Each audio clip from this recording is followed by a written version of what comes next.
Assalamualaikum, halo teman-teman Quran Holic. Seperti halnya teman-teman yang selalu senantiasa meluangkan waktu untuk menonton video-video kami, merenungi video-video kami di channel ini, kami juga ingin meluangkan waktu sebentar untuk berterima kasih banyak. Berterima kasih yang sebesar-besarnya kepada teman-teman yang sudah setia merenungi dan memaknai program-program yang ada di channel ini dan juga selalu support channel ini. Pembahasan tentang keluarga, tentang relation, tentang sejarah, ayat-ayatnya, tentang jiwa dan lain-lain yang kita diskusikan di program ini, setidaknya cukup banyak feedback-feedback yang masuk ke kita bahwa program ini benar-benar membuat teman-teman lebih memaknai, merenungi, dan juga memotivasi untuk menjalani apa-apa yang kita diskusikan.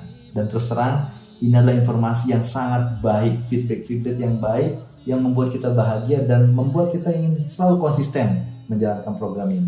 Tapi ironinya teman-teman ya, ini dari 100% penonton yang ada di channel ini, hanya ada 53% yang sudah subscribe, 47%-nya belum. Sayang sekali ini.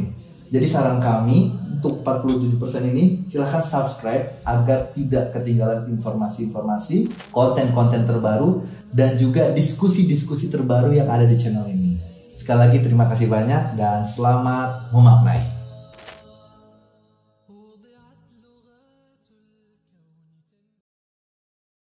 Kepada Ustadz Indra, saya persilahkan. Tafadhol alaihi masykurah.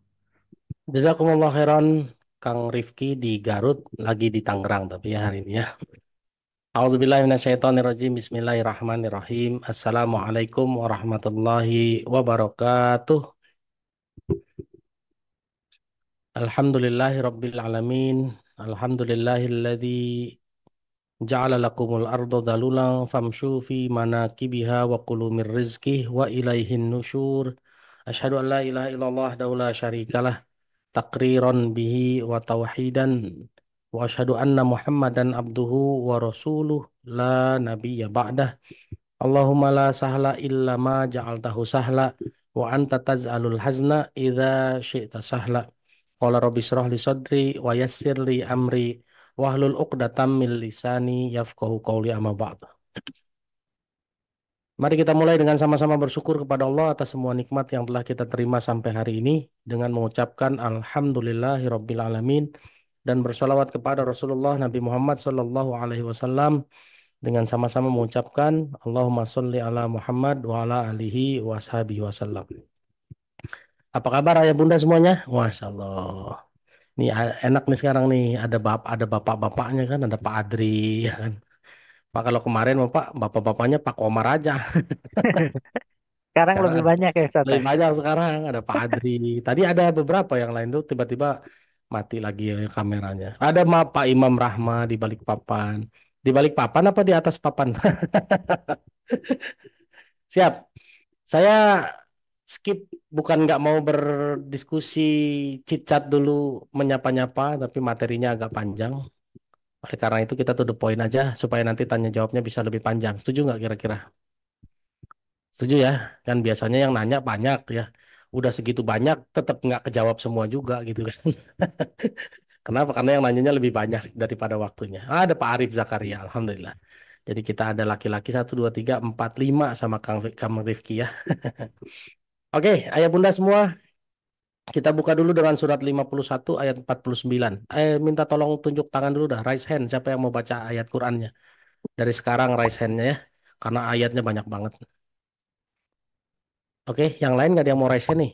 Oh, ayo raise hand dulu Pak Suganda. Oke, Bu Ros, Bu Nisma, Bu Miraha, Bekasi, Bu Umi Hanifah, Bu Siti Komaria. Ayo, sip. Yang mau raise hand terus nggak usah diturunin lagi nggak apa-apa ya.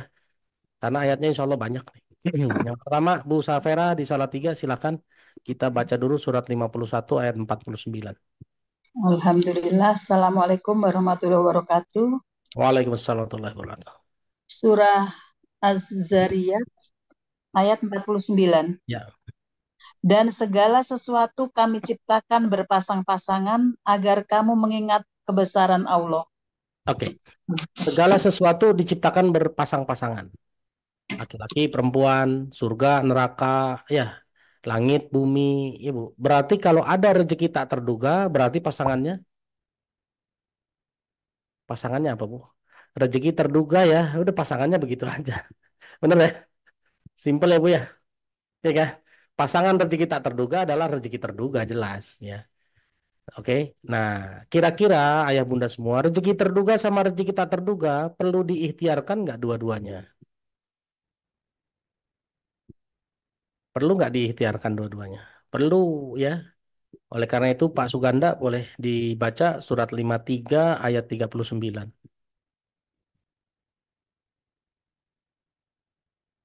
Pak Suganda bisa?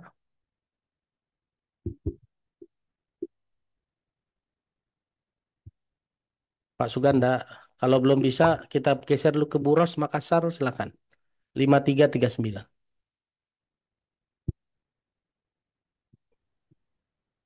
Bismillah, 53 ayat 39. 39. A'udzubillahi Bismillahirrahmanirrahim. Dan bahwa manusia hanya memperoleh apa yang telah diusahakannya. Nah, Bu. Manusia hanya memperoleh apa yang dia usahakan. Kalau dia hanya berusaha untuk rezeki terduga, ya dapatnya rezeki terduga saja. Kalau dia berusaha untuk rezeki tak terduga, maka dia bisa dapat rezeki tak terduga. Tapi kalau dia berusaha dua-duanya, bisa dapat dua-duanya apa enggak kira-kira? Bisa dapat dua-duanya apa enggak? Ayo, bisa nggak kita dapat dua-duanya? Bisa ya. Ya, meskipun Imam Malik berpikir rezeki nggak perlu dikejar, ya, sementara muridnya Imam Syafi'i berpikir rezeki harus dikejar, harus diikhtiarkan, ya, sehingga ada kisah yang sangat menarik kan. Imam Syafi'i keluar dari rumah, lalu dia bekerja metik anggur, selesai itu dia dibayar dengan buah anggur kan, lalu dia pulang ke gurunya dengan bangganya dia bilang, bener kan kata saya, rezeki itu harus dikejar, harus dijemput. Nih, buktinya saya dapat karena saya metik, bantuin orang metik anggur. Kata gurunya Imam Malik, ah saya nggak ngapa-ngapain, cuma lagi ngajar. Lalu berpikir, siang-siang minum sirup sambil makan anggur. Kamu datang bawa anggur, coba. Nah, ini dua guru dan murid nih, guru dan murid. Ya, muridnya tidak fanatik, buta sama gurunya karena dia punya pendapat pribadi. Gurunya juga tidak pernah melarang muridnya berpikir kritis. Ya, bebas saja. Oh, kamu berpikir kritis silakan saja, nggak disalah-salahin tuh. Kalau zaman sekarang ada guru melihat muridnya punya pendapat pribadi, bisa jadi disalah-salahin ya. Kamu ngebantah guru kamu, nggak boleh gitu ya sebetulnya ya. Tuh. Ini pelajaran luar biasa buat kita. Tapi satu hal ya Bunda yang mau saya sampaikan adalah, ya kalau sekarang gurunya baper. Yang mau saya sampaikan adalah kita bisa dapat dua-duanya kalau kita berikhtiar dua-duanya. Dan hari ini kita berikhtiar untuk eh, mengejar rezeki yang tidak terduga. Oke, ya. Rezeki tidak terduga ini Allah jelaskan ada di surat At-Tolak ayat 3. Ya, boleh Bu Nisma di Pasuruan. Pak Suganda kalau udah bisa baca, boleh kasih tanda dengan nyalain kamera ya. Sekarang Bu Nisma dulu. Surat 65 ayat 3. Oh, udah bisa Pak Suganda. Habis ini ya Pak Suganda ya. Bismillahirrahmanirrahim. Dan dia memberinya rezeki dari arah yang tidak disangka-sangkanya. Oke, Dan stop, barang stop, siapa stop dulu, Bu. Stop dulu. Itu yang sepotong itu kita baca dulu. Dan dia memberi rezeki ya dari arah yang tidak terduga. Caranya bagaimana? Ya, Bu ya. Caranya itu ada di ayat 2-nya, Bu. Di ujung ayat kedua. Boleh Ibu mundur dulu ke ayat 2, tapi di ujung ayat keduanya. Inilah yang barang disebut ayat, siapa ya. enggak. Ya, betul. Bismillahirrahmanirrahim. Barang siapa bertakwa kepada Allah, niscaya dia akan membuka jalan keluar baginya. Ya, dengan cara, lanjut, Bu. Ayat 3-nya. Dan dia memberi rezeki dari arah yang tidak terduga tersangka tidak disangka-sangkanya Nah, dan oke. barang siapa bertawakal kepada Allah, niscaya Allah akan mencukupkan keperluannya. Sesungguhnya Allah melaksanakan urusannya sungguh. Allah telah mengadakan ketentuan bagi setiap sesuatu. Nah, lihat, Bu.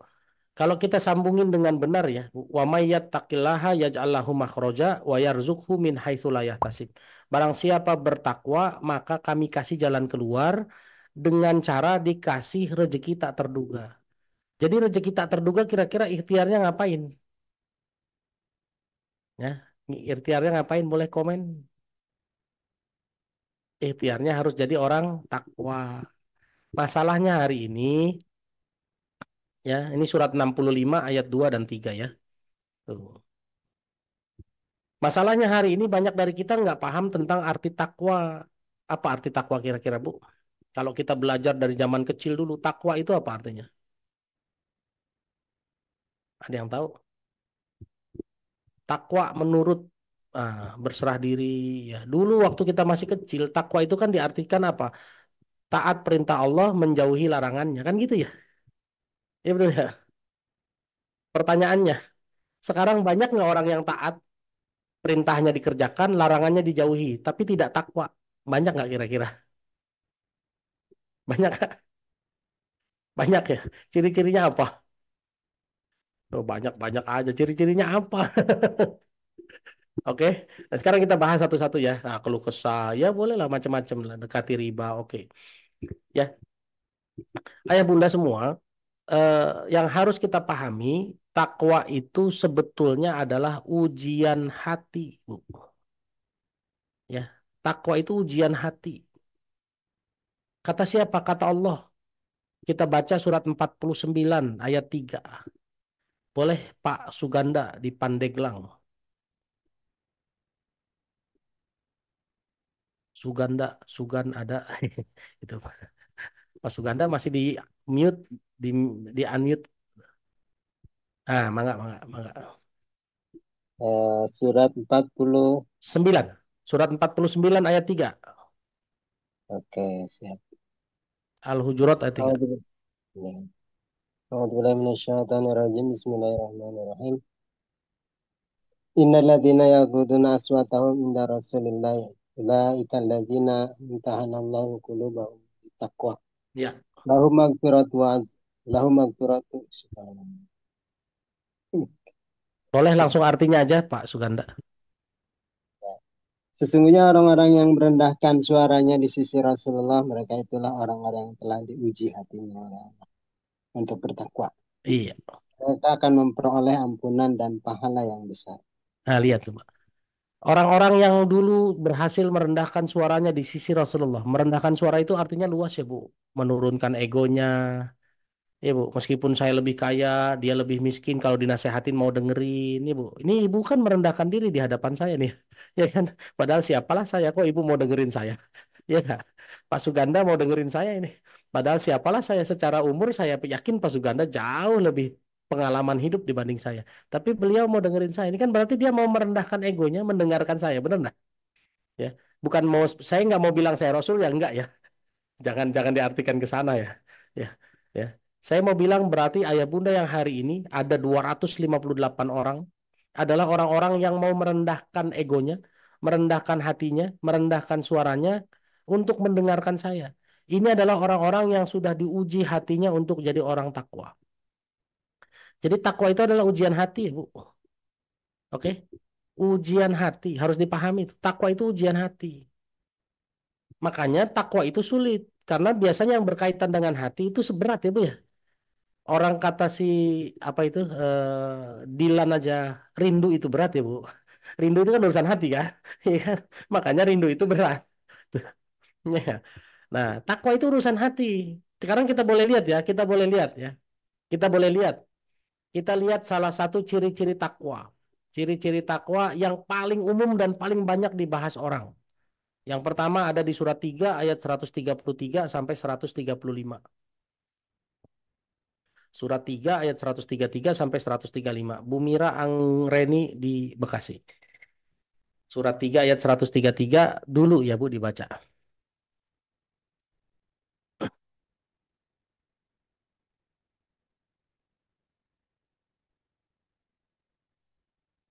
Boleh di unmute Bu. Ke mute lagi Bu, maaf.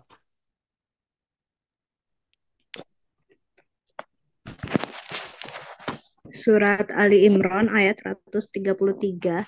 Bismillahirrahmanirrahim.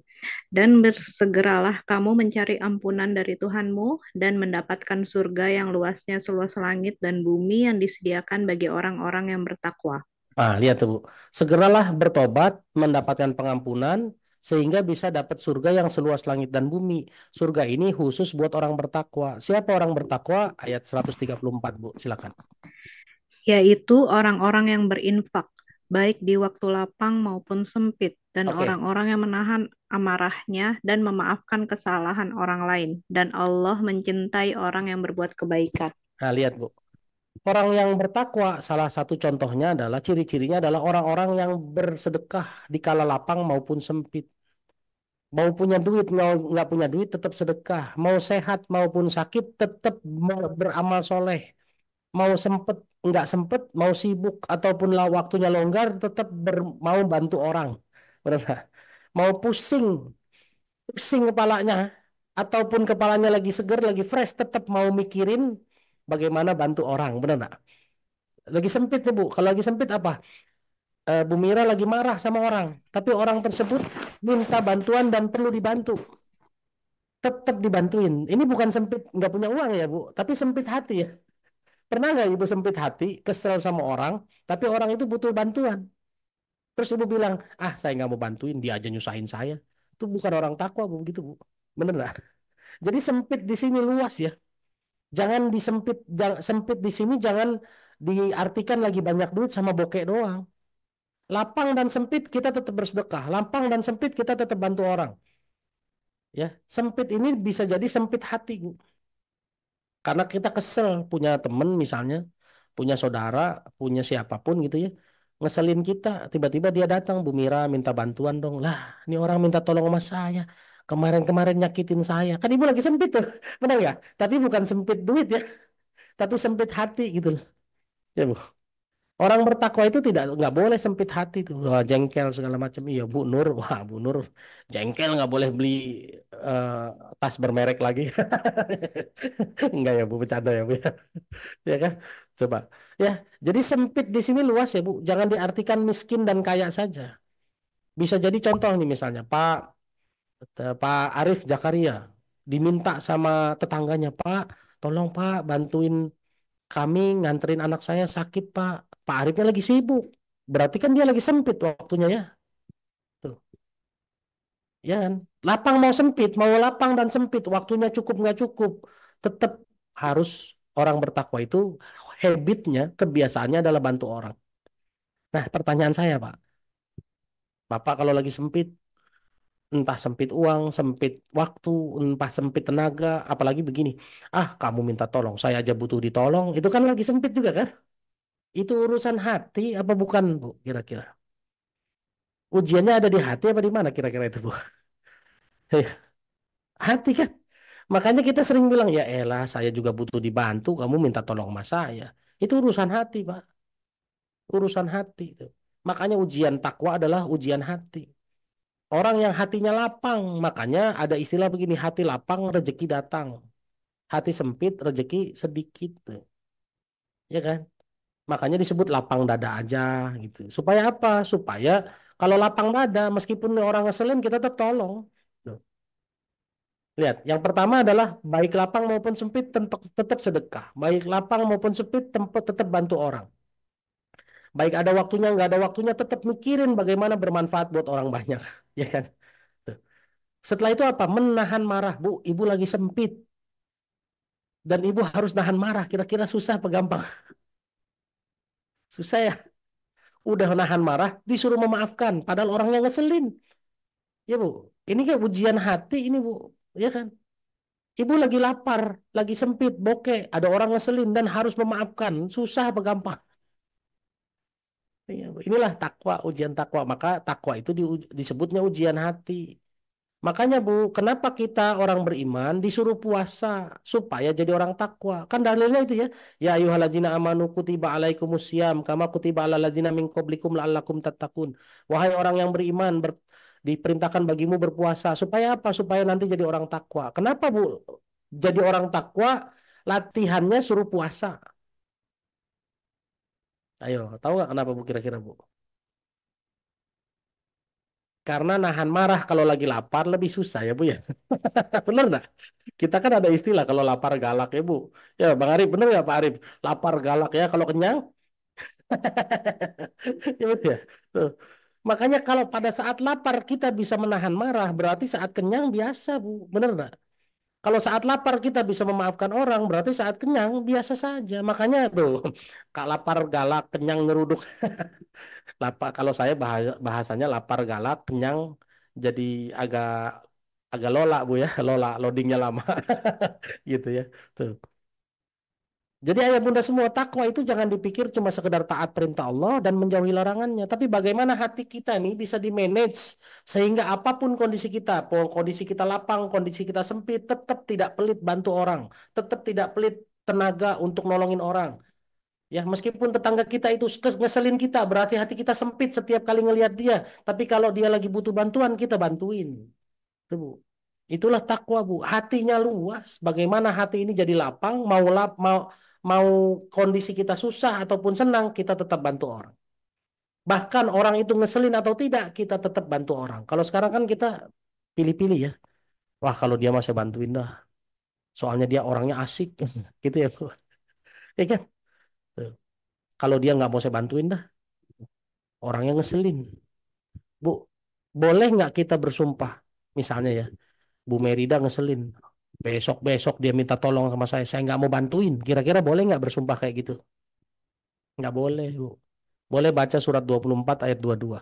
Surat 3 ayat 135 kita nggak bahas dulu ya, kita tunda saja. Kita langsung loncat ke surat 24 ayat 22. Umi Hanifah di Bojonegoro.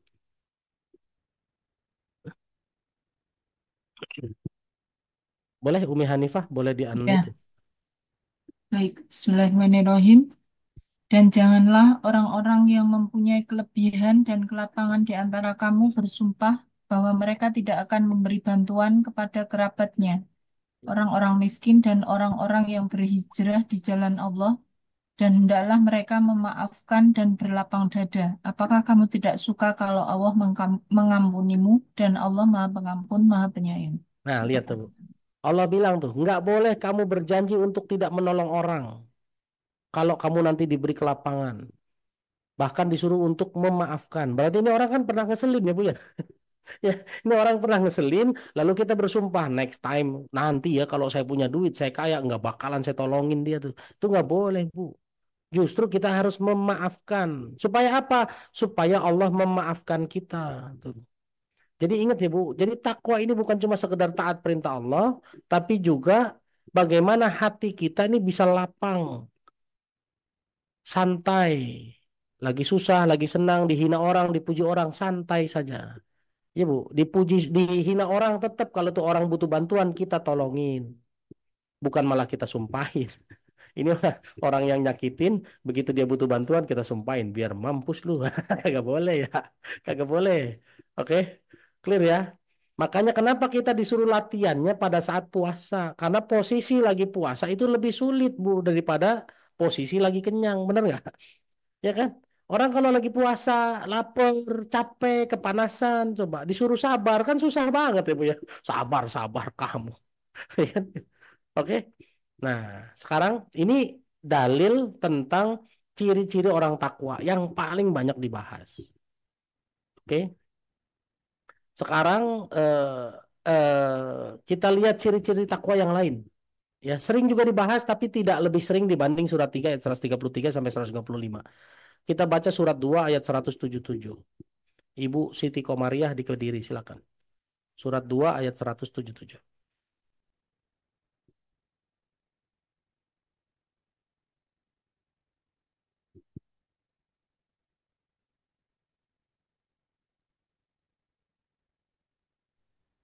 Boleh, Bu, silakan. Boleh. Bismillahirrahmanirrahim. Terima kasih Ustaz. Ya. Bismillahirrahmanirrahim. Kebajikan itu bukanlah menghadapkan wajahmu ke arah timur dan ke barat. Ya. Tetapi kebajikan itu ialah kebajikan orang yang beriman kepada Allah, hari akhir, malaikat-malaikat, kitab-kitab, dan nabi-nabi, dan memberikan harta yang dicintainya kepada kerabat, anak yatim, orang-orang miskin, orang-orang yang dalam perjalanan atau musafir, peminta-minta, dan untuk memerdekakan hamba sahaya yang melaksanakan sholat dan menunaikan zakat. Orang-orang yang menepati janji apabila berjanji, dan orang-orang yang sabar dalam kemelaratan, penderitaan, dan pada masa peperangan. Mereka itulah orang-orang yang benar, dan mereka itulah orang-orang yang bertakwa. Shadaqallahul adzim. Terima kasih Bu. Ya. Lihat, ini ciri-ciri orang bertakwa yang Allah indikasikan di surat 2 ayat 177. Bahkan dimulai dengan kata-kata yang luar biasa harus jadi pertanyaan. Laisal birro an tuwallu wujuhakum qibalal masyriqi wal maghrib. Bukan kebaikan dengan menghadapkan wajahmu ke barat sama ke timur. Ya Bu. Kalau diilustrasikan Bu, kita sholat ngadep barat apa ngadep timur? Ngadep barat ya. Kan kiblat di barat ya Bu. Ini bisa diilustrasikan. Orang yang sholat saja belum tentu kebaikan loh Bu. Benar nggak? Banyak nggak orang yang sholat selesai sholat tetap korupsi? Banyak nggak Bu? Banyak orang yang selesai sholat tetap nyolong sendal? Ya nggak? Banyak orang yang selingkuh justru di masjid. Masjid dulu ya, kita sholat dulu. Iya, ada Bu. Kenapa? Karena belum tentu habis sholat jadi kebaikan. Belum tentu Bu. Makanya harus komplit. Laisal birro an tuwallu wujuhakum qibalal masyriqi wal maghrib walakinnal birro man amana billah. Harus dimulai dengan beriman kepada Allah. Ya, kalau kita tidak beriman kepada Allah, maka sholat kita bisa jadi nggak jadi kebaikan. Ya, harus beriman kepada Allah. Man amana billahi wal yaumil akhir, dan beriman kepada hari akhir. Kenapa beriman sama hari akhir? Karena kita sadar apapun yang kita lakukan di dunia hari ini akan dibalas di hari akhirat nanti. Ya Bu, benar nggak?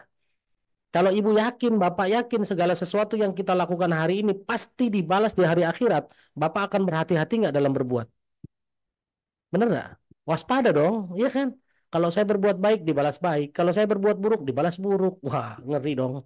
Berarti begitu mau bertindak, hati-hati nih. Jangan sampai saya dibalas buruk di kemudian hari. Benar nggak? Makanya kita hidup waspada terus, Bu. Begitu mau bertindak, entah dulu, ini balasannya apa nih? Kalau balasannya baik, saya mau nih. Ya, Bu. Ya kan? Ibaratnya kalau kerja, Pak, bisnis, Pak, kan ada hitung-hitungannya, benar nggak? Pak, bantuin saya, entah dulu, saya dapat apa bantuin, kan begitu ya? Ya kan? Harusnya urusan akhirat juga begitu tuh. Entah dulu, kalau saya berbuat gini, kira-kira nanti dibalas baik apa enggak nih? Jangan hajar terus, ngikutin hawa nafsu, ngomel-ngomel terus, nggak boleh begitu. Ya, beriman kepada Allah dan hari akhir. Wal malaikati wan nabiin. Beriman kepada malaikat. Kenapa ada malaikat? Karena ada yang menyaksikan. Semua yang kita lakukan. Kiri kanan ada Raqib dan Atid. Yang mencatat semuanya. Tidak akan luput. Ya Bu. Jadi kalau diikutin saksi. Sekarang gini. Yang kerja di kantor lalu diawasin pakai CCTV. Jadi rajin nggak tuh kerjanya Bu? Jadi merasa diawasi apa enggak? Iya kan? Tuh. Nah sekarang kalau kita yakin bahwa ada malaikat yang mengawasi kita kiri dan kanan, kita merasa terawasi terus nggak kira-kira? Bisa sembarangan nggak berbuat? Iya harusnya merasa CCTV-nya on terus tuh. Tuh, nggak bisa sembarangan, bener nggak? Wal malaikati wan nabiin, beriman kepada para nabi, ya kita beriman kepada para nabi. Kalau hari ini saya sakit, nabi zaman dulu juga ada yang sakit, tinggal nyontoh aja dia. Kalau hari ini berbuat baik dimusuhin orang, Nabi Muhammad SAW dulu aja dimusuhin orang. Sehingga kalau hari ini kita dimusuhin orang karena berbuat baik, menyampaikan syariat, ya tiba-tiba dimusuhin orang, kita ingat Nabi Muhammad juga dimusuhin orang, nggak apa-apa lah, nggak usah baper-baper amat, ya Bu, ya kan? Tuh. Ya, jadi kita semua tinggal nyontoh ke Nabi saja gitu. Wa nabiin, wa atal mala ala hubbihi, ya. Kemudian apa? Membelanjakan, menafkahkan, menginfakkan harta yang dia sukai itu. Jadi kita berinfak, bersedekah, beramal soleh itu pakai harta terbaik, Bu. Bukan harta sisa. Makanya pengajian ini pakai jam terbaik kan? Ini kan jam terbaik nih, Bu, ya. Habis Isya ini kan jam terbaik nih. Benar enggak? Kita duduk di sini ngaji jam terbaik. Ada waktu subuh jam terbaik tuh. Bukan waktu sisa. Ntar dah jam 10 sambil rebahan nungguin, rebahan dengerin gitu. Itu bukan jam terbaik tuh. Kita sedekah pakai harta terbaik. Ibu kalau datang ke masjid ya, yang bapak-bapak datang ke masjid, kan di dompet kita tuh ada uang Bu ya. Dari yang senyum-senyum sampai yang galak bawa golok ada ya. Ya kan? Yang senyum-senyum biasanya yang pakai peci, pakai kacamata, warnanya merah, warna biru ya Bu. Udah makin kemari-mari warnanya agak abu-abu dikit, ya agak pucet-pucet, itu kan bawa golok, bawanya temperamental aja tuh. Makanya kalau duit kita tinggal 2000-an rata-rata galak-galak ya Bu. Kenapa? Karena uang 2000 bawanya golok.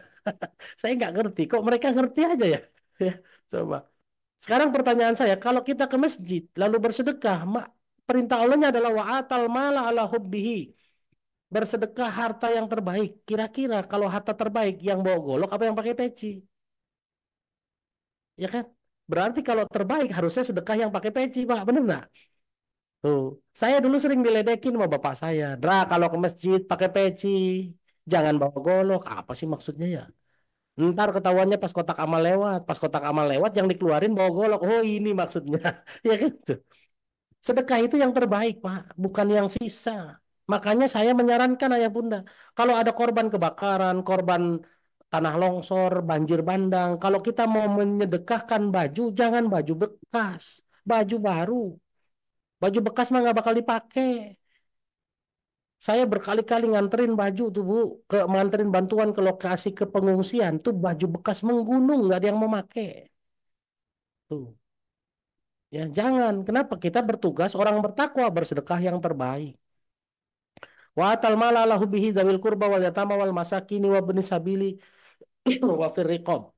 Wa aqama shalah, orang bertakwa tetap sholat, Pak. Jangan, nggak ada tuh orang yang bilang, wah saya udah beriman kepada Allah nggak perlu sholat lagi. Bohong berarti. Tetap harus wa aqama shalah wa ataz zakah. Wal mufuna bi ahdihim idza ahadu. Orang bertakwa itu memenuhi janji, menepati janji jika berjanji. Ya Bu, jangan bilang begini, Bu Merida ke rumah saya ya besok ya. Iya insya Allah Pak Indra. Oke, pas besoknya Bu Merida kok nggak datang? Kan saya cuma insya Allah Pak Indra. Loh, insya Allah kok cuma. Ini bahaya sekali nih. Orang yang menepati janji ini orang takwa. Kalau memang Ibu Merida nggak bisa datang, tinggal ngomong saja Pak Indra mohon maaf. Besok saya nggak bisa datang karena saya ada jadwal di tempat lain. Tapi kalau jadwal di tempat lainnya batal, insya Allah saya datang. Kan gitu clear ya Bu, nggak boleh goror kita mah. Jangan bilang Bu Mira besok ke rumah saya ya. Ya lihat besok aja dah. Nah itu goror Bu. Itu nggak pasti. Kita harus pasti bisa datang apa nggak bisa datang. Bu, insya Allah saya besok akan datang karena saya nggak ada jadwal kemana-mana. Insya Allah tuh. Berarti begitu besok nggak ada masalah Bu. Ibunya sehat, urusannya lancar, suami mengizinkan. Berarti ibu harus datang. Jangan ibu cari alasan, ah males, ah bilang aja sakit. Nah bohong dah tuh jadinya. Maaf ya Bu, saya nggak datang sakit. Bohong atau Bu jadinya Bu? Udah double dosanya tuh Bu. Yang pertama janji tidak ditepati, dua bohong, double dosanya. Tuh. Ya, ciri-ciri orang takwa. Yang menarik Bu, yang mau saya lanjutkan adalah wal mufuna bi ahdihim idza hadu was-sabirina fil ba'sa'i wad-dharra'i wa hinal ba'si. Nah, ini dia yang paling jarang nih Bu. Orang yang sabar dalam kondisi melarat, sengsara dan situasi peperangan. Nah, pertanyaan saya, Bu Mira pernah nggak dalam merasakan kondisi melarat dan sengsara? Pernah Bu? Pernah? Melarat loh ya, bukan miskin Bu. Beda miskin sama melarat nih. Kalau miskin mah mungkin Bu ya nggak punya duit tapi makan masih kenyang. Ya, miskin nggak punya uang. Kalau melarat Bu, itu udah nggak punya duit, belum makan, anak sakit ya Bu. Kalau sengsara dikejar-kejar utang, mau diusir sama yang punya kontrakan, wah itu udah lebih bawah lagi tuh. Nggak pernah kan? Nah sekarang pertanyaannya, kalau nggak pernah melarat dan sengsara, bagaimana kita jadi orang tetap bertakwa yang katanya sabar dalam kondisi melarat dan sengsara? Kapan Ibu kita kira-kira pernah ngerasainnya? Kalau belum pernah melarat dan sengsara, kira-kira kapan ngerasainnya Pak? Pernah nggak kira-kira ngerasain melarat dan eh, pernah nggak berusaha sabar dalam kondisi melarat dan sengsara kapan? Ya saat puasa tadi, makanya kita disuruh puasa. Makanya puasa Ramadan itu kalau yang paham ilmunya, perusahaan yang paham ilmunya dan orang-orang yang paham hakikatnya puasa Ramadan, dia tidak akan mengurangi jam kerjanya. Kalau sekarang kan jam kerjanya dikurangi, masuk lebih siang, pulang lebih cepat ya. Harusnya sama saja. Kenapa? Kita lagi latihan. Lagi latihan merendahkan diri. yaitu sabar di saat melarat dan sengsara. Tuh, badan capek, lapar, tapi kerja harus sama. Badan capek, lapar, kurang tidur karena malamnya harus sholat taraweh, bangun lebih awal lagi apa sahur ya, baca Quran lebih banyak. Berarti kan di bulan Ramadan, secara teoritis kita harus lebih capek daripada bulan sebelumnya, daripada bulan yang lain. Betul nggak? Secara teori ya, Bu. Secara teori bulan Ramadan harusnya lebih miskin daripada bulan sebelumnya. Karena apa? Karena kita lebih banyak sedekah. Tuh. Betul nggak? Supaya apa? Supaya tumbuh rasa empati di dalam hati. Kita mampu merendahkan diri dengan merasakan sensasi sengsara dan melarat, Bu. Kalau orang belum pernah merasakan sensasi sengsara dan melarat, kira-kira bisa nggak berempati sama orang miskin? Nggak bisa, nggak bisa. Makanya ada artis, Bu, artis. Saya nggak sebutin namanya ya. Saya mau nanya, Bu, sama Bu Ros di Makassar. Bu Ros di Makassar, kalau lomba 17-an, hadiahnya berapa sih, Bu? Lomba makan kerupuk, hadiahnya apa, Bu? Di tempat Ibu. 100.000 Ustaz. Oh, 100.000 mah gede malah malah ya. Kalau di tempat saya mah buku 2, Bu. Iya, benar nggak? Iya kan? 100.000 Ustaz. 100.000, ya 100.000 lah. Oke. Di tempat Bu Merida apa, Bu, hadiahnya, Bu, kalau lomba makan kerupuk, Bu? Tumbler, Ah, tumbler tumbler, biasanya Ustaz. baskom plastik Iya. tuh ada yang Ya. kasih buku. Iya kan? Tuh. Ya yang nilainya puluhan ribu lah, ya kan? Tapi kan ada artis, Bu, yang komplain sama panitia 17-an. Kok 17-an hadiahnya cuma 1 juta? Loh, 1 juta itu gede loh. Benar nggak? Kenapa dia nggak kok kenapa dia merasa kok cuma 1 juta? Karena dia pikir selama ini dia kan nggak pernah miskin. Dari kecil kaya terus itu. Ya, Bu. Saya dulu waktu masih banyak duit ya, Bu. Saya nggak pernah tahu yang namanya servis motor itu berapa duit. Saya taunya mobil. Karena mobil itu kan selalu servis 500. Apalagi kalau mobil-mobil Eropa bisa 3 juta, ya, Bu. Ada satu ketika saya beli motor motor Itali, ya. Motor Itali yang inisialnya Vespa. Astagfirullahaladzim. Inisial kok disebut ya. Motor Itali inisial motor Vespa, kan motor Vespa agak mahal katanya ya, Bu ya. Lalu saya kasih ke adik saya, servisin dong, bawa nih bawa duit 500.000. Dia bilang banyak amat, Bang, katanya. Lah, emang servis motor berapa duit? Paling 85.000, Bang, ganti oli doang 35, katanya. Tuh kaget saya, Pak. Kenapa saya kaget? Karena saya nggak tahu. Tuh. Kalau kita nggak pernah tahu, nggak pernah ngerasakan sengsara dan melarat, kita nggak bakalan bisa berempati sama orang yang susah. Ya, setuju nggak kira-kira? Ya nggak? Makanya orang yang dari kecilnya kaya nih, nggak pernah miskin, itu nggak bakalan tahu tuh bagaimana menghargai orang-orang yang cari duitnya susah. Tuh. Nah, syarat kita bisa sabar saat latihannya kapan? Latihannya di bulan Ramadan. Nah, pertanyaan saya, Ibu lebih suka latihan sengsara dan melarat supaya bisa berempati, merendahkan hati sama orang lain, supaya hatinya bisa rendah ya, teruji hatinya, atau Ibu mau sengsara dan melarat beneran? Mau mana? Sengsara dan melarat latihan atau sengsara dan melarat beneran? Latihan aja ya, maunya semua maunya latihan, betul, Bu.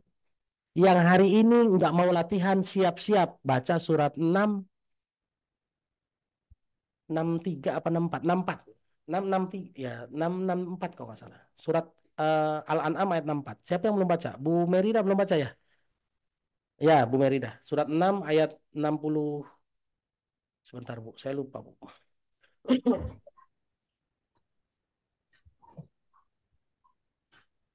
Sebentar ya, saya lupa ayatnya.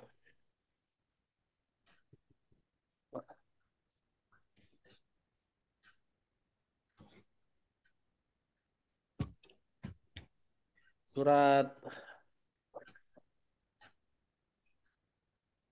42, Bu. Surat 6 ayat 42. Ditampilin di slide aja Ustaz. Oh ya, surat 6 ayat 42. Ya memang belum selesai. Sabar ya Mas Imam ya. Sabar, sabar, sabar. Ini panjang kan saya bilang tadi ayatnya banyak. Sabar dulu ya. Ini ya Ustaz. Ya, silakan, silakan. Bismillahirrahmanirrahim. Dan sungguh kami telah mengutus rasul-rasul kepada umat-umat sebelum engkau, kemudian kami siksa mereka dengan menimpakan kemelaratan dan kesengsaraan, agar mereka memohon kepada Allah dengan kerendahan hati. Nah, lihat tuh. Lihat, walaqad arsalna ila umamin min qablika fa akhaznahum bil ba'sa'i wad dharra'i. Ba'sa dan dharra. Tadi kan surat 2 ayat 107, 7 kan was-sabirina fil ba'sa'i wad dharra'i. Sama ya, ba'sa dan dharra juga kan? Tuh. Kalau ibu enggak, bapak, ibu kita semua tidak mau merasakan sensasi sengsara dan melarat dalam latihan di bulan Ramadan, berarti kita siap-siap dibikin sengsara dan melarat oleh Allah supaya kita bisa merendahkan hati. Benar nggak? Ya, ibu pilihannya mana sekarang? Mau melarat dan sengsara latihan, lalu kita bisa berempati, atau dipaksa melarat dan sengsara supaya bisa merendahkan hati? Pilih mana? Ya latihan lah. Jangan mau dong disengsarakan dan dimelaratkan bener-beneran kan? Tuh. Kalau bener, kalau latihan kan cuma latihan, Bu. Makanya lepas bulan Ramadan kita santai lagi, ya kan? Tapi kalau dimelaratkan dan disengsarakan beneran, iya, berarti kan bisa lama tuh prosesnya, ya, Bu. Nah, inilah dia latihannya. Makanya kenapa di bulan Ramadan kita disuruh latihan supaya jadi takwa. Salah satunya adalah bisa merendahkan hati. Ingat yang tadi di ayat pertama, ya. Surat 49 ayat 3. Takwa adalah ujian hati. Dan mengujian hati itu lebih banyak kalau kita bisa merasakan sengsara dan melarat. Tuh. Makanya bulan Ramadan itu harusnya jadi bulan latihan. Latihan susah, latihan bokeh. Kenapa? Karena latihan nahan marah lebih sulit pada saat bulan Ramadan. Latihan nahan marah lebih sulit saat lapar. Ya Bu, bener nggak? Tuh. Oke, balik lagi ke surat 2 ayat 177. Kan belum selesai itu. Tadi Pak Imam, Bang Imam bilang belum selesai Ustadz. Iya sabar dulu ya. Saya pengen ngasih apanya tuh punchline-nya tuh di wasobirina fil ba'sa'i wad dharra'i. Ini punchline-nya tuh di situ. Oke, surat 2 ayat wasobirina fil ba'sa'i wad dharra'i wa hinal ba'si. Ulaika alladzina sodaku, mereka itulah orang-orang yang benar, wa ulaika humul muttaqun, mereka itulah orang-orang yang bertakwa. Jadi ayah bunda, kenapa Allah suruh kita latihan di bulan puasa? Kenapa kenapa Allah nyuruh kita puasa supaya kita takwa, supaya kita bisa latihan dalam kondisi melarat dan sengsara.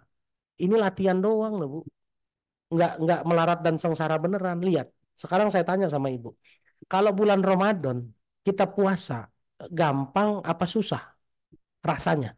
Gampang ya Bu ya. Sekarang saya tanya, kalau ibu puasa Senin Kamis, lebih susah apa lebih gampang daripada puasa Ramadan? Lebih susah, lebih berat. Kenapa Bu? Coba lihat. Kenapa? Ayo, kenapa bulan Ramadan justru lebih gampang puasa dibanding dengan puasa sunnah Senin Kamis? Ayo. Tuh, udah ada tuh. Karena sendirian Bu. Karena sendirian. Di bulan Ramadan semuanya puasa. Jadi semuanya saling dukung-mendukung. Jangan makan. Warungnya tutup sehingga nggak ada godaan. Bener nggak? Lah sekarang kalau kita puasa Senin Kamis Bu, ibu puasa sendiri, teman sebelah lagi minum, blok blok blok blok blok. Berasa nggak tuh Bu di sini Bu? Ya nggak? Pernah belajar ini nggak Bu? Apa jeruk nipis? Anggaplah jeruk nipis. Bayangkan ibu ambil sebuah jeruk nipis, lalu ibu potong, lalu ibu teteskan ke lidah ibu. Kebayang ada rasa asam nggak muncul di lidah nih sekarang kalau ibu bayangkan? Ya, suka muncul rasa asam kan di lidah kan? Ya. Nah sekarang bayangkan kalau ibu lagi puasa, di depan ibu ada orang lagi makan, lagi minum air dingin, enak, manis. Kira-kira Bu, berasa nggak nih laparnya di tenggorokan, panasnya, hausnya, perutnya berasa laparnya apa nggak? Berasa karena ada sugesti yang masuk ke diri kita kan? Tuh. Nah sekarang pertanyaan saya, kalau ada orang yang nggak punya duit, belum makan 2 hari, lalu ngelihat semua orang pada makan Bu, kira-kira di hatinya dia berat apa nggak tuh Bu kira-kira? Berat nggak kira-kira? Berat banget. Kenapa? Kalau kita puasa Senin Kamis, meskipun berat, kita ada bayangan, ntar jam 6 makan. Tapi kalau orang miskin yang nggak punya uang, dan dia belum makan, lihat orang makan, apakah ada bayangan tenang nanti jam 6 saya makan? Nggak mungkin ya Bu, karena dia nggak punya uang. Tuh. Makanya orang yang sengsara beneran itu lebih berat Bu daripada puasa sunnah sekalipun. Tuh. Lihat sekarang. Orang Islam pada bilang begini pada saat bulan Ramadan. Warung tutup dong, hormatin yang puasa. Oke? Sekarang kita balik, Bu. Orang miskin yang sekarang yang ngomong nih. Hormatin orang miskin dong, jangan buang-buang makanan. Apa rasanya, Bu, kira-kira, Bu? Ya, Ibu ngebayanginnya sekarang jangan kita puasa, lalu warung suruh tutup, hormatin puasa. Sekarang pertanyaannya saya balik, Ibu pada saat buang-buang makanan yang nggak habis, apakah pernah menghormati orang miskin yang nggak pernah, yang belum makan, yang kelaparan? Coba bayangkan. Bisa kita sabar dalam kondisi melarat dan sengsara. Inilah takwa, Bu, salah satunya, Bu. Ujian hati. Makanya kenapa Rasulullah bilang kalau makan dihabisin. Kenapa? Kalau Rasulullah menunjukkannya apa? Ada keberkahan di akhir-akhirnya. Kita nggak tahu nasi yang mana yang memberikan keberkahan kepada kita. Tapi sebetulnya ini adalah rasa merendahkan hati kita. Kita enak-enak makan lalu sisanya dibuang. Nggak berempati apa sama orang-orang miskin di luar sana yang nggak bisa makan. Yang nggak tahu udah berapa hari nggak makan. Itulah latihannya. Sabar dalam kondisi melarat dan sengsara. Kita latihan melarat dan sengsara. Bulan Ramadan justru saya selalu bilang gampang puasa Ramadan mah. Kenapa? Karena semua orang puasa dan warungnya tutup. Sekarang bayangkan, Bu, kita puasa sunnah. Saya juga puasa sunnah. Alhamdulillah, Bu, ya. Pada saat ngisi kajian, lagi puasa sunnah, Bu, orang pada minum, saya ngomong sendirian, aus, Bu, panas lagi ya. Ya. Nah, sekarang bayangkannya bukan puasanya, orang yang benar-benar miskin nggak bisa makan. Coba rasanya gimana, Bu? Ngelihat orang lagi pesta, makanan nggak habis. Kan di kondangan sering begitu ya, Bu. Ngambil nggak habis, dibuang. Itu orang-orang miskin ngomongnya apa? Ya Allah, kalau dikumpulin buat saya lumayan itu. Benar nggak, Bu? Ya kan? Tuh, inilah poin utamanya. Ujian hati. Oleh karena itu rendahkan hati kita. Begitu makan ingat, wah ini nggak boleh nggak dihabisin. Kenapa ada orang di luar sana yang nggak bisa makan? Saya malah buang-buang makanan. Tuh, ya, wallahu alam bishawab. Inilah ujian hati. Bagaimana mendatangkan rezeki kita terduga? Jadilah orang bertakwa. Siapa orang bertakwa? Orang yang hatinya sudah teruji sehingga dia bisa lapang dada. Saat sempit dan luas hatinya dia tetap lapang dada. Ya, dia hormat sama orang lain, punya empati sama orang lain, dia bisa merendahkan hatinya, bisa menghormati orang lain. Ya, Bu. Inilah sedikit ciri-ciri takwa. Oke, ternyata udah sampai 24:07. Saya masih punya janji tanya jawab yang agak banyak. Oke, saya pikir itu dulu Kang Rifki, bagaimana memancing rezeki tidak terduga dengan cara menjadi orang takwa. Jadi takwa bukan cuma sekedar taat perintah Allah dan menjauhi larangannya, tapi bagaimana menata hati kita, melatih hati kita supaya bisa rendah diri di hadapan Allah, rendah hati di hadapan manusia. Rendah diri di hadapan Allah, rendah hati di hadapan manusia. Wallahu a'lam bishawab. Silakan Kang Rifki. Masya Allah. Barakallah, barakallah. Terima kasih Ustadz atas ilmunya dan ujian pada malam hari ini. Ternyata gitu ya. Kalau misalkan kita pengen ada rezeki dari Allah yang tidak terduga, ya tadi harus dekat dengan Allah dan jadi orang yang bertakwa. Nah, tadi selain orang yang bertakwa itu selain taat ya, menjauhi larangannya dan melakukan perintahnya, hatinya harus luas gitu ya. Lagi sempit tetap sedekah, tetap bantu orang, tetap tetap menahan amarah gitu ya, tetap memaafkan yang nyinyir-nyinyir kita ya. Masya Allah. Eh, nggak mudah ya ternyata ya ujiannya. Ya kalau misalkan mudah mah hadiahnya dispenser mungkin. Insyaallah. Monggo ya Bapak Ibu ya Bunda semua yang mau bertanya langsung kepada Ustadz Indra, langsung aja ya menggunakan fitur raise hand-nya dulu ya, ataupun boleh diketik di kolom komentar, tapi Rifki bakal utamakan dulu yang menggunakan fitur raise hand. Monggo kalau misalkan yang mau langsung bertanya kepada Ustadz Indra, langsung saja Rifki persilahkan. Alhamdulillah ada Bunda Mira Anggraini nih ya di layar saya yang paling pertama. Monggo kalau misalkan mau bertanya kepada Ustadz Indra langsung aja Bunda dan dibantu mungkin sama teman-teman operator untuk membuka mic-nya.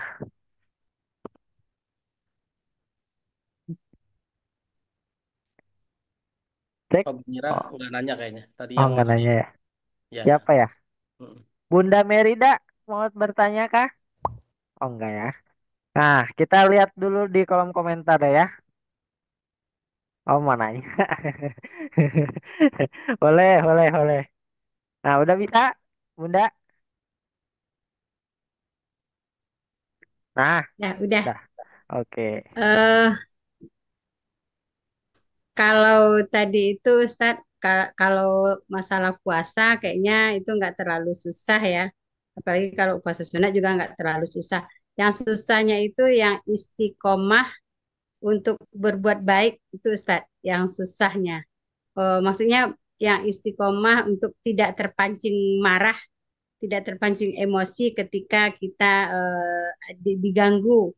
Apalagi kalau kita lagi puasa, gitu, Ustaz. Jadi kalau masalah puasanya nahan haus dan laparnya itu kayaknya nggak terlalu susah. Tapi yang susahnya itu nahan emosi ketika apalagi kita sedang puasa, terus ada yang tidak sesuai dengan hati nurani kita, terus gimana caranya Ustadz menahan biar sabarnya itu tinggi, apalagi ketika puasa. Itu yang susah, Ustadz. Ya, Mohon gimana triknya?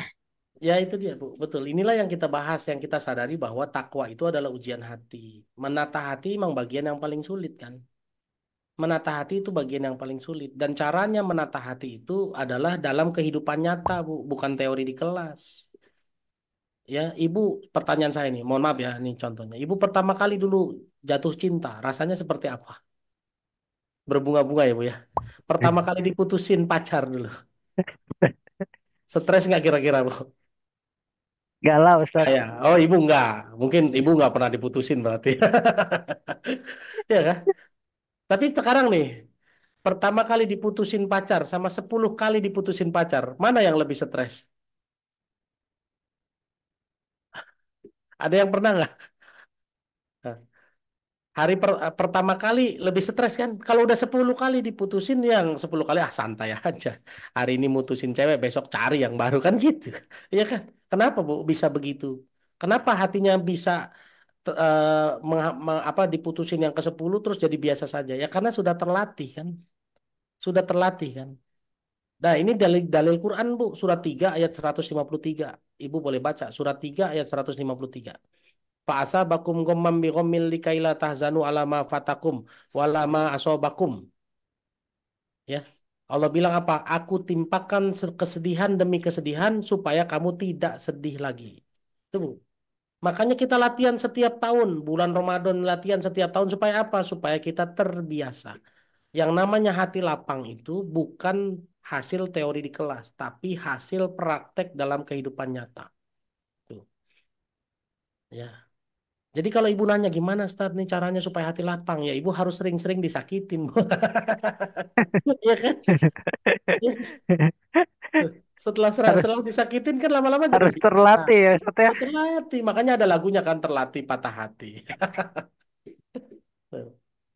Jadi ayah bunda semua, bagaimana supaya kita lapang ya harus latihan dalam kehidupan yang nyata. Hari pertama disakitin orang, hari pertama dihina orang, ibu pasti kesel banget tuh. Tapi kalau udah keseringan dihina orang, biasa saja. Makanya bukannya berarti kita minta dihina ya. Artinya apa, pada saat dihina orang kan hari pertama pertama kali dihina sama 5 kali dihina biasanya agak beda hati kita. Makanya latihannya harus diulang-ulang, Bu. Makanya bulan Ramadan diulang-ulang terus. Setiap tahun ada dan 30 hari gitu. Untuk menimbulkan kebiasaan baru gitu. Lama-lama jadi biasa tuh. Lama-lama dipuji biasa saja, dihina biasa saja. Gitu ya, Bu ya. Oke, mudah-mudahan bisa dipraktekin ya. Dan ini harus dipraktekin dalam kehidupan nyata ya, Bu. Makanya kalau dihina orang jangan jangan kabur, jangan pergi. Makanya ada istilah begini kan, kalau kerja di lingkungan toksik tinggalkan. Lah kalau kalau kalau apa-apa toksik tinggalkan, apa-apa toksik tinggalkan, kapan belajarnya, kapan jihadnya? Kalau pindah kerja nanti ketemu tempat toksik lagi nggak kira-kira? Ada saja. Ada teman yang toksik tinggalkan. Lah kita pindah cari teman yang lain, dapat nggak yang toksik lagi? Ada saja. Justru disitulah latihan kita ketemu yang toksik biasa saja.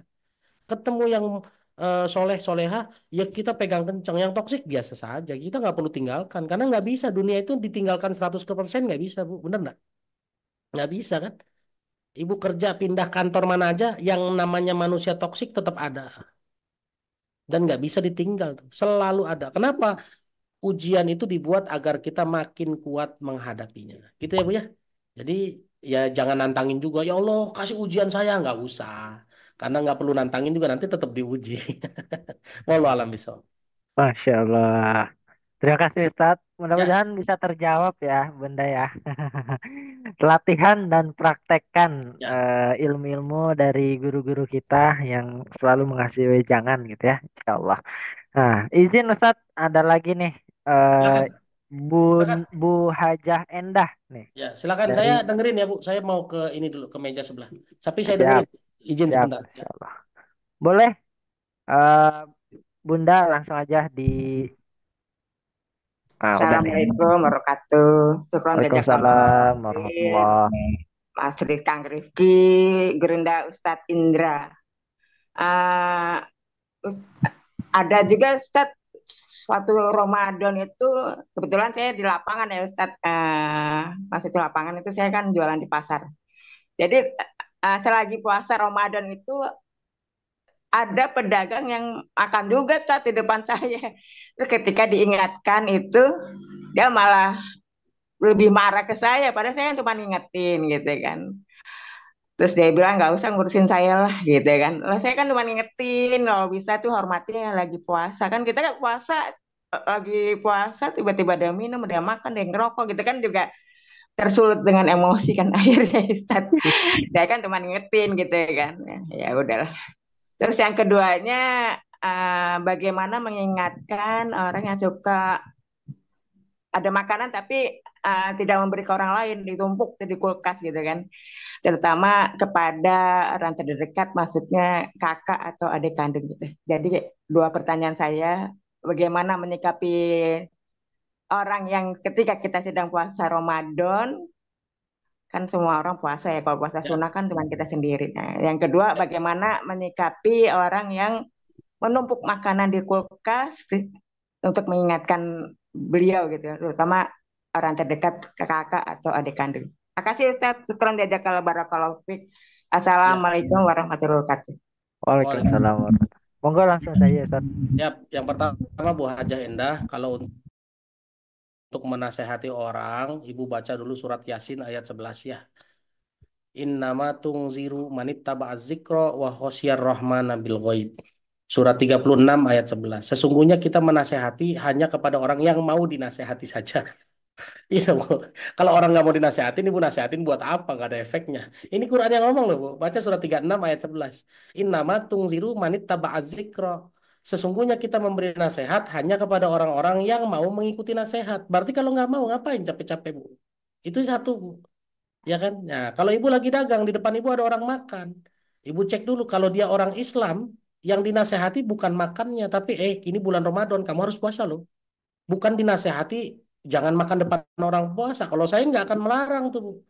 Justru kalau orang makan di depan saya biarkan saja. Kenapa? Ujian buat saya supaya saya sabar ngelihat orang makan, saya nggak makan. Kita kan lagi belajar sengsara kan. Anggaplah ibu lagi nggak punya duit, bokeh belum makan 2 hari, ada orang makan di depan ibu. Ya kan tetap harus sabar kan, memang bukan rezeki saya kok. Tuh. Padahal kalau bulan puasa kan cuma latihan ya. Tuh. Kalau dia orang Islam, nasihatnya bukan nasihat hormatin orang puasa dong. Kalau saya nggak mau tuh. Kenapa? Karena perintah yang benarnya adalah dia harus berpuasa di bulan Ramadan. Bukan menghormati orang yang puasa. Tuh. Ya. Tuh. Menghormati orang puasa itu enggak ada perintahnya sebetulnya saja kan. Itu kan cuma etika bermasyarakat. Saya freeze. Aman kah? Aman ya? Ya ayyuhalladzina amanu kutiba alaikumusiyam. Jadi kalau kita tahu dia orang Islam yang beriman, suruh dia puasa. Bukan suruh menghormati orang yang puasa. Kalau dia orang non-Islam, bagaimana? Biarkan saja kan tidak ada larangan dia untuk makan. Sekarang pertanyaan saya, Bu, ada orang miskin nggak bisa makan. Ini balik lagi pertanyaan yang tadi nih. Ada orang miskin yang tidak bisa makan. Pernah nggak Ibu melarang, jangan buang-buang makanan dong, kasihan tuh orang nggak bisa makan. Nggak pernah kita lakukan ya. Padahal tuh orang miskin tuh nggak bisa makan beneran. Kalau kita cuma nggak bisa, cuma latihan nggak makan saja. Yang kedua, Bu, ya balik lagi tadi, ada orang yang numpuk-numpuk makanan ya. Sebetulnya itu hak dia. Kalau memang Ibu bisa Izin Ustadz, menasehati, nasehati. Kalau nggak bisa menasehati, ya.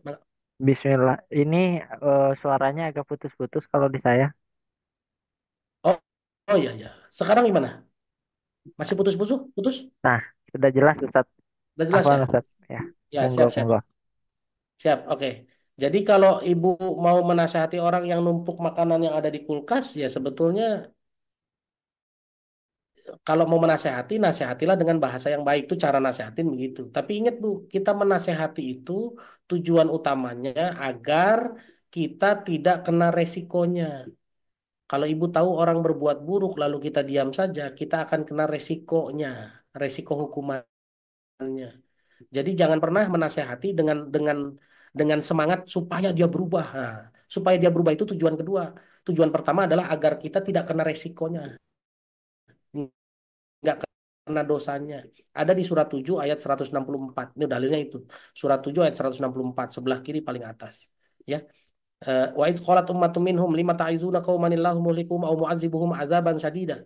Qalu ma'ziratan ila rabbikum wa la'allahum yattaqun. Ada satu kaum yang bertanya, ngapain sih capek-capek menasehati orang yang pasti diazab Allah? Mereka menjawab, qalu ma'ziratan ila rabbikum, agar kami lepas tanggung jawab di hadapan Allah. Tuh. Wa la'allahum yattaqun, baru yang kedua, agar mereka juga bertakwa. Gitu ya Bu ya. Jadi Ibu kalau mau nasehatin semangatnya bukan mau ngubah dia ya. Kalau mau ngubah dia nggak berubah nanti Ibu yang kesel. Tuh. Makanya saya ngisi kajian ini. Nah, tujuan saya adalah melepaskan tanggung jawab saya karena ada ilmunya yang harus saya sampaikan. Ibu-ibu, bapak-bapak mau praktekin apa enggak bukan urusan saya. Kalau dipraktekkan insya Allah ada kebaikan buat saya, pahalanya mengalir kepada saya. Kalau tidak dipraktekkan, tugas saya sudah selesai. Karena tugas saya cuma menyampaikan. Ini dalilnya apa? Dalilnya surat 3 ayat 20. Tuh. Fa'in tawallau fa'in nama alaikal balak. Kalau mereka menolak, ya tugasmu cuma menyampaikan. Wallahu a'lam bishawab. Sip. Mudah-mudahan bisa menjawab ya Bu Hajah. Mangga Kang Rifki. Masya Allah. Terima kasih Ustadz. Mudah-mudahan bisa terjawab ya, Bu Hajah Endah. Ya, ya tadi kita niatnya bukan untuk merubah, tapi ya karena sering ikut gitu ya, nasihat dari guru-guru kita, ya kita hanya mengingatkan aja dan memberitahu apa yang kita tahu gitu ya. Ya. Itu tadi suratnya Ali Imran ayat 30, ayat 20 ya, bukan 38. Ali Imran surat 3 ayat 20. Ali Imran surat 3 ayat 30 ya Ustadz. Ya. Oke. Izin Ustadz biar ini nih seimbang ya. Siap. Ini ada kita ke Ikhwan aja, ke Ikhwan. Ada Pak Pak Arif nih, Pak Arif Rohman yang sudah angkat tangan. Masya Allah. Monggo Pak Arif, saya persilahkan. Masya Allah. Lagi di pantai nih Pak Arif. Pantai Pantainya mana nih bergerak. Pak Arif? Pantainya bergerak lagi. Monggo Pak Arif. Ya, Assalamualaikum warahmatullahi wabarakatuh. Waalaikumsalam warahmatullahi. Ini saya tak pindah dulu latar belakangnya mana ya yang seru. Nah, sini aja. Udah, bismillah. Jadi saya pernah punya pengalaman, situasinya pokoknya saya itu kayak ditindas gitu, ya. Terus saya nggak bisa ngelawan, maksudnya ada orang gitu, dia dolim saya, dan saya tidak dalam posisi bisa melawan gitu. Nah itu kalau dolimnya itu didiamkan, kan dia terus-menerus dan kita dipres betul ya. Kalau nggak untung kita malah sakit jiwa. Terus saya mikir gini, ini saya mikir, pikiran saya gini. Dasarnya itu, jika ada orang melakukan barang mungkar ya, karena mendolimi kita itu barang mungkar, maka peringatkan dengan tanganmu, terutama tanganmu ya. Kalau tanganmu itu kekuasaan maksudnya. Yang kedua, kalau ini nggak bisa, pakailah mulutmu. Kalau nggak bisa ya hatimu itu selemah-lemah iman.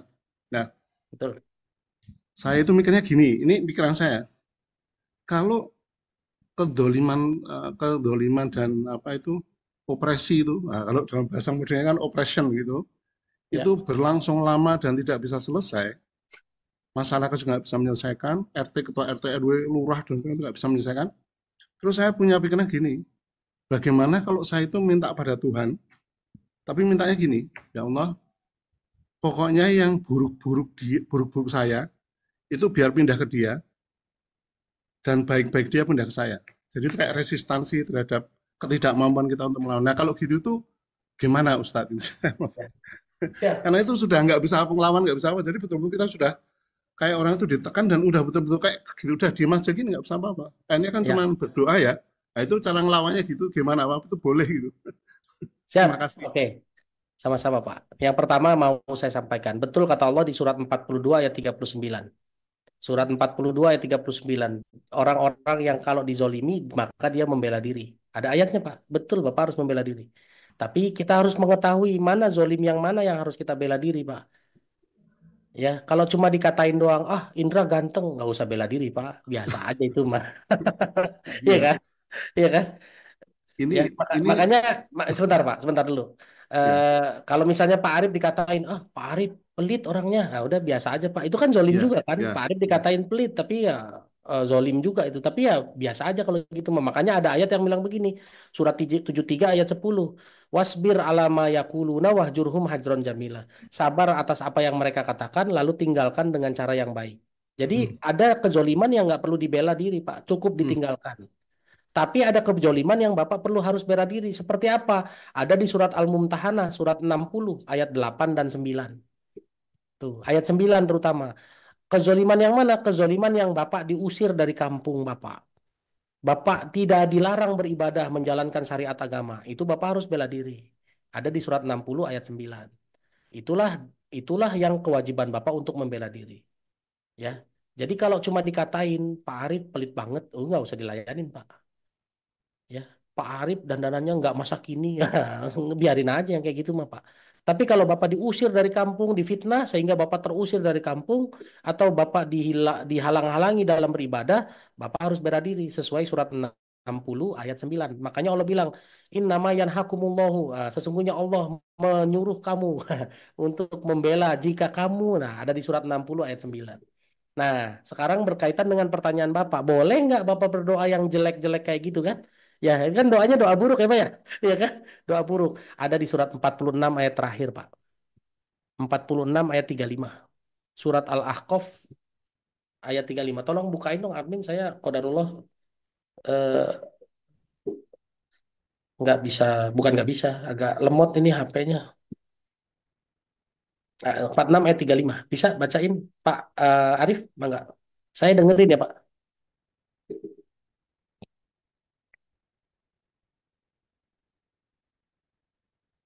Wasbir kama sobaro ulul azmi minar rusuli wala tasta'jim. Fasbir, fasbir. Ya silakan Pak. Artinya apa Pak kira-kira? Boleh Pak Arif bacain? Nggak bisa di-unmute? Nah, Saya di boleh. mute. Nah, sebentar. Nah, Tadi berapa surat 4635. Surat 46 ayat 35. surat? Kalau mendengar bahasa Arabnya kayak wasbir itu kayak bersabarlah gitu ya. Ya, Oke. fasbir itu artinya maka bersabarlah. Lihat baca Iya. artinya saja Pak. Ya, maka bersabarlah seperti siapa coba? Oh, surat 46 ayat 35. 35. Waduh, lambat nih nyarinya. Nah, Nah, oh ini. Nah, ya, wasbir kama sobaro ulul azmi minar rusuli wala ya. tastakjil A- lahum. Ya, Artinya aja Pak. sebentar. Ya, artinya aja biar cepat. Bersabarlah engkau Muhammad gitu ya. Sebentar. Bersabarlah engkau ya Pak. Ya kan Ya, bersabarlah engkau. engkaunya engkau Muhammad gitu. Ya, kalau dulu Nabi Muhammad, Pak. Kalau sekarang kan Pak Ya, Arif yang harus sabar. Bener enggak? iya. Ya, silakan Pak, diterusin Pak. Sebentar, waduh, terjemahnya kok keluarnya bahasa Inggris. Nah, Oh, Masya Allah. Masya Allah. Kita bacain aja di sini ya, di layar Ya, ya. monggo. Ya, ya, ya. Nah, maka bersabarlah kamu sebagaimana sabarnya nabi-nabi ulul azmi. Fasbir Hmm, kama sabara ulul azmi minar rusul wala tasta'jil lahum. Maka bersabarlah kamu sebagaimana sabarnya Nabi Ulul Azmi dan Hmm. jangan buru-buru minta azab buat mereka. Ya, Pak. Loh, Ya boleh, Pak. saya nggak ngazab loh Pak. Saya cuma minta gini karena saya dirugikan, maka saya minta biar Yang buruk saya buruk-buruk ke ke dia. dia, baik dia ke Iya. saya, itu kan bukan azab Pak. Apa itu azab? Loh, itu tetap azab, Pak. Azab itu Azab. kan Oh ya, keburukan, maaf. iya. Ya, Cuma ya. ada keburukan yang besar banget, ada keburukan yang biasa-biasa saja. Ah. Ya kan, karena dia Nah, berbuat jahat, maka diberikanlah keburukan-keburukan ke dia. Nah, semua keburukan yang terjadi karena dosa itu azab, Pak, namanya, Pak. Itu, ya.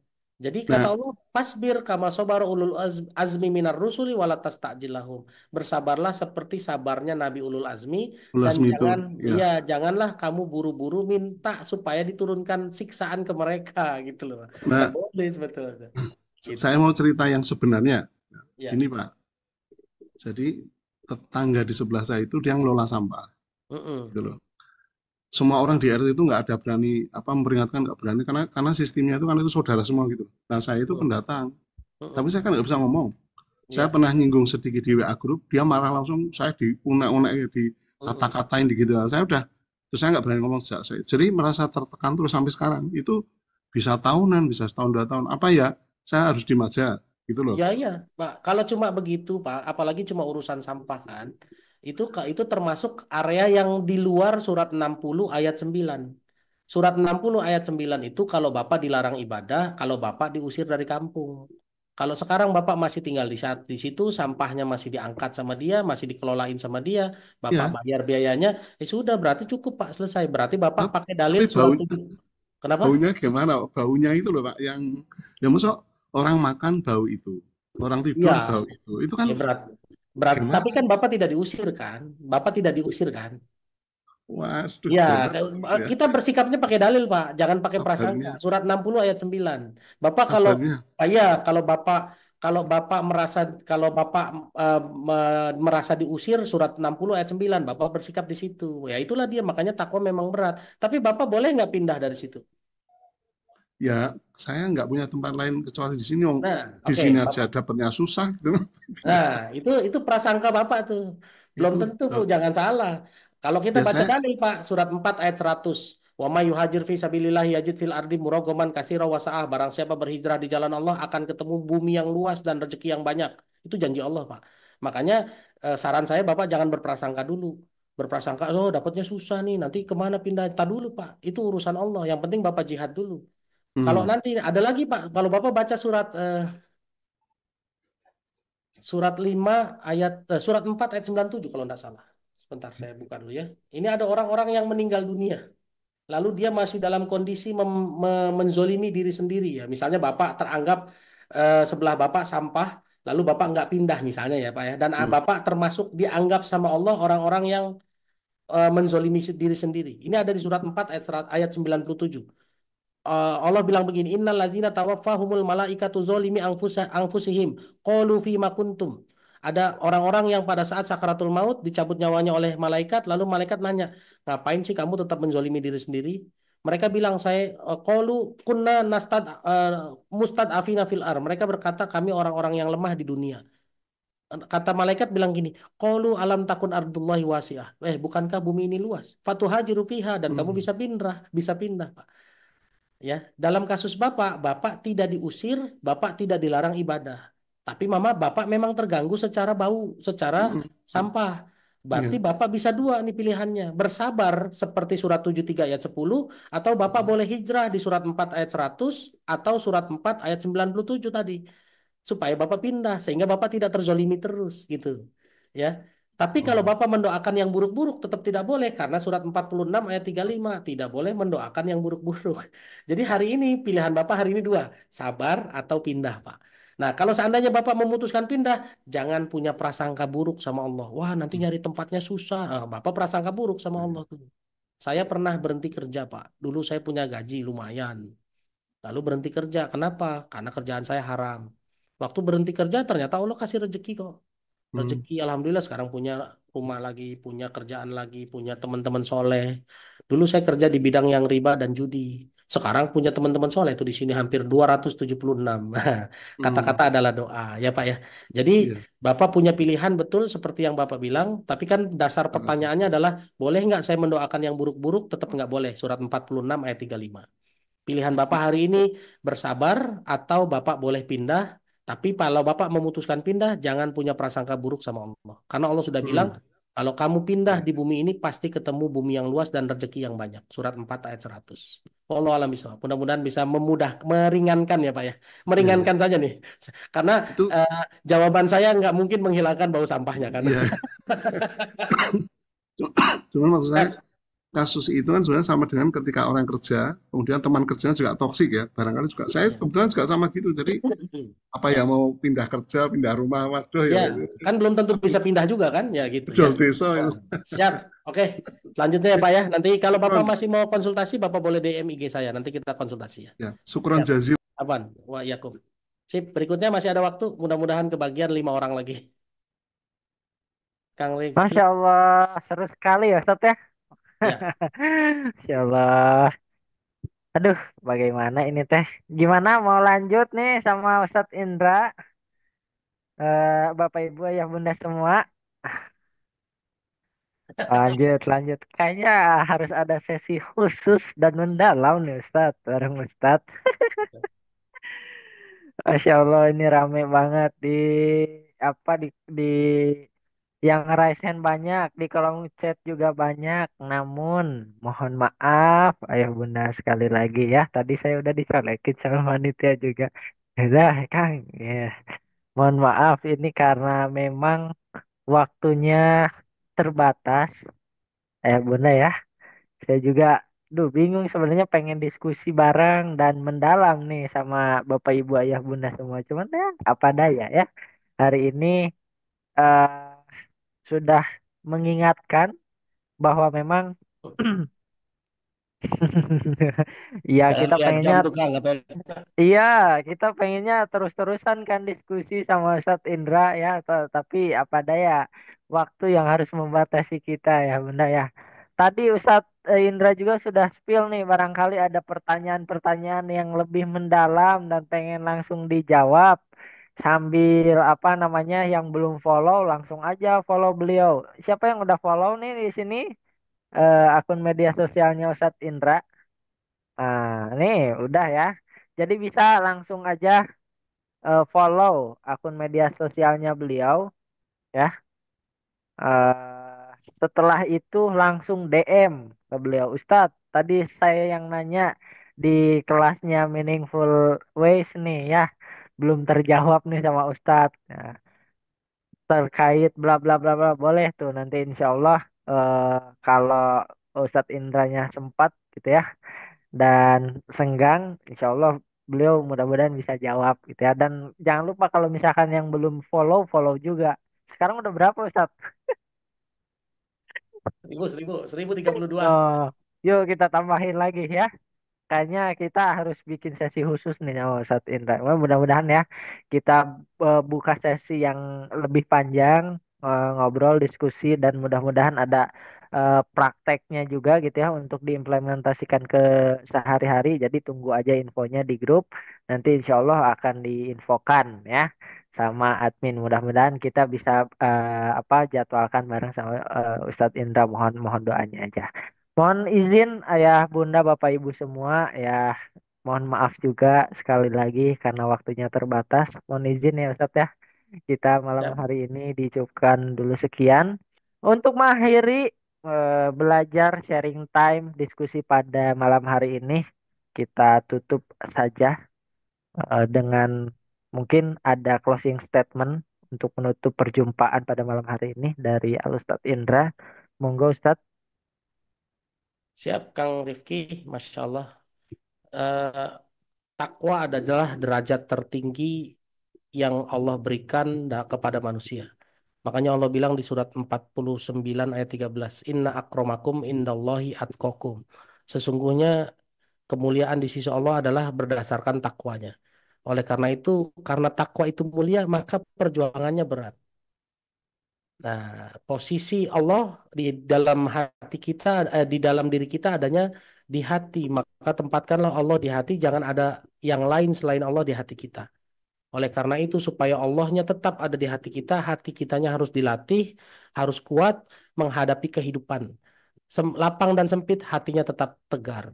Lapang dan sempit, hatinya tetap lapang. Lapang dan sempit, hatinya tetap biasa saja. Karena hidup naik turun, ombak boleh kencang dan santai, tapi hati kita tetap biasa saja. Dan ini adalah tujuan kita diuji oleh Allah, sebagaimana Allah jelaskan di surat 57 ayat 23. Likaila ta'sau ala ma fatakum wa la tafrahu bima atakum. Agar hati kita biasa saja kalau dapat, dan kalau nggak dapat juga biasa saja. Ya, jadi hidup di dunia kalau dapat rezeki banyak, alhamdulillah. Kalau nggak dapat rezeki banyak, alhamdulillah juga. Dan kita menyikapi hidup kini semuanya biasa saja. Bahasa kerennya woles saja. Wallahu a'lam bishawab. Mudah-mudahan apa yang disampaikan hari ini bermanfaat dan bisa dipraktekkan. Sebetulnya saya ada yang ketinggalan satu, Kang. Ya, ketinggalan satu, tapi saya tambahin saja. Ciri-ciri orang bertakwa berikutnya adalah orang-orang yang selalu bersyukur. Yaitu orang di surat 16 ayat 30. Yaitu orang-orang yang selalu menganggap segalanya adalah kebaikan. Kalau kebaikan kita selalu bilang alhamdulillah ya. Wa qila lil ladzina taqau maza anzala rabbukum qalu khairan. Orang bertakwa ditanya sama Allah apa yang sudah Allah berikan kepadanya. Mereka menjawab kebaikan. Jadi orang bertakwa dapat duit kebaikan, bokeh tetap kebaikan. Dipuji orang kebaikan, dihina orang kebaikan. Rumahnya harum, kebaikan. Rumahnya bau sampah, kebaikan juga Pak Arif ya. Mohon maaf ya Pak Arif ya. Ini orang bertakwa. Orang bertakwa akan bilang kebaikan. Ya, wallahu a'lam Masya bishawab, Allah. harus banyak bilang kebaikan, alhamdulillah. Wallahu a'lam bishawab. Terima kasih banyak. Maaf lahir batin. Assalamualaikum warahmatullahi wabarakatuh. Waalaikumsalam warahmatullahi wabarakatuh. Jazakallah khair Ustadz atas ilmunya, sharing time-nya pada malam hari ini. Mudah-mudahan apa yang kita diskusikan manfaatnya lebih luas dan tentunya Allah ridho dan memberikan kita semua pahala gitu ya. Takwa adalah derajat tertinggi pada manusia. Posisi Allah ada di hati. Hati harus kuat. Hidup naik turun, tapi hati biasa saja. Nah, kalau kata Bunda Henitri ya. Mudah-mudahan kita senantiasa selalu diistiqomahkan dalam kebaikan-kebaikan sehingga di akhir hayat nanti kita termasuk orang yang bertakwa. Mohon maaf sekali lagi ayah bunda semua yang belum bisa untuk di open untuk bertanya. Kita akhiri perjumpaan pada malam hari ini dengan baca hamdalah bersama-sama. Alhamdulillahirabbil alamin. Kita ucapkan istighfar dengan sepenuh rasa. Astagfirullahalazim, astagfirullahalazim, astagfirullahalazim. Dan kita sempurnakan dengan doa kafaratul majlis. Subhanaka Allahumma wa bihamdika asyhadu an la ilaha illa anta astaghfiruka wa atubu ilaik. Assalamualaikum warahmatullahi wabarakatuh. Terima kasih Ustaz Indra. Ustaz Indra. Terima kasih Kang Rizky. Bapak Ibu semuanya sehat-sehat juga ya. Di hari Jumat insyaallah mudah-mudahan ada. Assalamualaikum warahmatullahi wabarakatuh. Terima kasih ilmunya Pak Indra. Yuk kita ramein buat hari Jumat yuk. Kapun alhamdulillah. وضعت لغات الكون تنشر قيمة للحب للإسعاد للتغيير يا رب قربنا وباركنا لنعمل صالحا في يدي رسالة التغيير وضعت لغات الكون تنشر قيمة للحب للإسعاد للتغيير يا رب قربنا وباركنا لنعمل صالحا في يدي رسالة